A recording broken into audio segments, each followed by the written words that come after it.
News Only 24. News Only 24. কেমন থাকবে?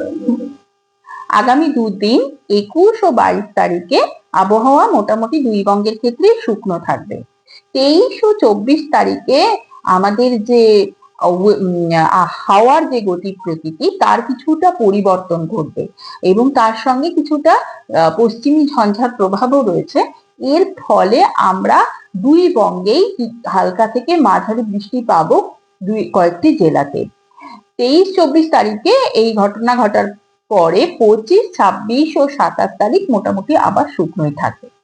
আর 23-24 তারিখে এই যে ময়েস্টার ইনকাশন বে অফ বেঙ্গলের দিক থেকে আর তার সঙ্গে পশ্চিমী ঝঞ্ঝা এর প্রভাবে যে কয়েকটি জেলাতে বৃষ্টি হওয়ার সম্ভাবনা রয়েছে, তার সঙ্গে দক্ষিণবঙ্গে কয়েকটি জেলাতে বজ্রবিদ্যুৎ সহ বৃষ্টিরও সম্ভাবনা রয়েছে। এবার আমি স্পেসিফিক্যালি জেলাগুলি বলছি।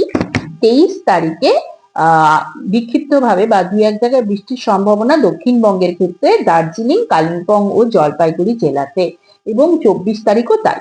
আর দক্ষিণবঙ্গের ক্ষেত্রে বিক্ষিপ্তভাবে বৃষ্টির সম্ভাবনা east West Midnapore, Jhargram, south 24 Pargana, Bankura জেলায় 23 তারিখ। আর 24 তারিখ east West Midnapore, Jhargram, south 24 Pargana, north 24 Pargana, Kolkata, Howrah, Hooghly, বাকি জেলাগুলি মোটামুটি শুকনোই থাকে।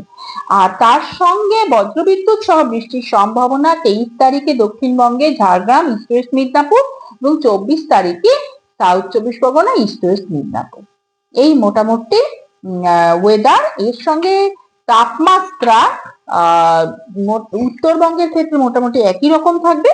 দক্ষিণবঙ্গের ক্ষেত্রে আগামী দুই ডিগ্রি তাপমাত্রা বাড়ার সম্ভাবনা রয়েছে। ন্যূনতম তাপমাত্রাটা 2 ডিগ্রি মতো বাড়ার সম্ভাবনা রয়েছে এবং তারপরে মোটামুটি একই রকম থাকবে।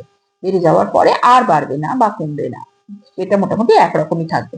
আর সর্বোচ্চ তাপমাত্রাটা দুই বঙ্গের ক্ষেত্রে মোটামুটি একই রকম থাকবে।